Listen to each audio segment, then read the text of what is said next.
பேச்சில் இடம்பெற்ற முக்கிய பாயிண்டுகள். 1. ஸ்டாலின் ஆபரேட்டிங் புரோசிஜர் எஸ்ஓபி விமர்சனம். தமிழக அரசு கட்சியின் பொதுக்கூட்டங்களுக்கு விதிக்கும் கட்டுப்பாடுகளை விஜய் கடுமையாக சாடினார். மற்ற கட்சிகளுக்கு இடம் கொடுக்கும் அரசு டிவிகேவிற்கு மட்டும் பல்வேறு தடைகளை விதிக்கிறது. இதற்கு அவர்கள் சொல்லும் பெயர் சோபி, ஸ்டாண்டர்ட் ஆபரேட்டிங் புரோசிஜர். ஆனால் என் பார்வையில் இது ஸ்டாலின் சார் ஆபரேட்டிங் புரோசிஜர் என்று கிண்டல் செய்தார். 2. பணத்திற்காக ஓட்டு -விசில் போடு.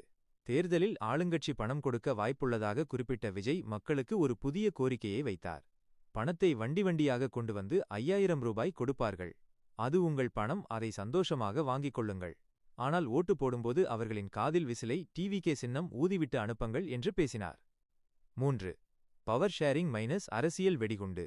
கூட்டணி மற்றும் ஆட்சி அதிகார பகிர்வு குறித்து அவர் முன்வைத்த கருத்துக்களை பற்றி பேசும்போது, விக்கிரவாண்டி மாநாட்டில் நான் வீசிய ஆட்சி அதிகாரத்தில் பங்கு, பவர் ஷேரிங் என்ற வெடிகுண்டு இப்போது எல்லா கூட்டணிகளிலும் வெடித்துக் கொண்டிருக்கிறது.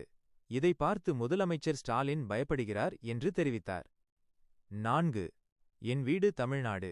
விஜய் ஏன் வெளியே வருவதில்லை என்ற விமர்சனங்களுக்கு பதிலளித்த அவர், விஜய் வீட்டை விட்டு வெளியே வரமாட்டார் என்கிறார்கள்.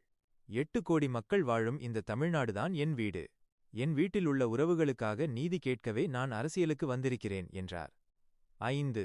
நேரடி போட்டி யாருடன்?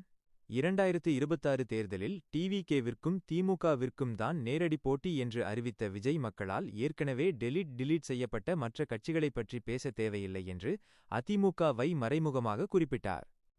நிர்வாகிகளுக்கு போட்ட உத்தரவு: குட்டீஸிடம் உதவி. வீட்டில் உள்ள பெரியவர்களிடம் விசிலுக்கு ஓட்டு போடுமாறு உங்கள் வீட்டுச் சிறுவர்கள் மூலம் சொல்லச் சொல்லுங்கள். அவர்களின் எதிர்காலத்திற்காகவே நான் வந்துள்ளேன் என்றார். கடுமையான கட்டுப்பாடு. சேலம் கூட்டத்தில் சுமார் 5000 நிர்வாகிகள் மட்டுமே QR கோடு மூலம் அனுமதிக்கப்பட்டனர். பாதுகாப்பு காரணங்களுக்காக தொண்டர்கள் தனது காரை பின்தொடர வேண்டாம் என்றும் வேண்டுகோள் விடுத்தார்.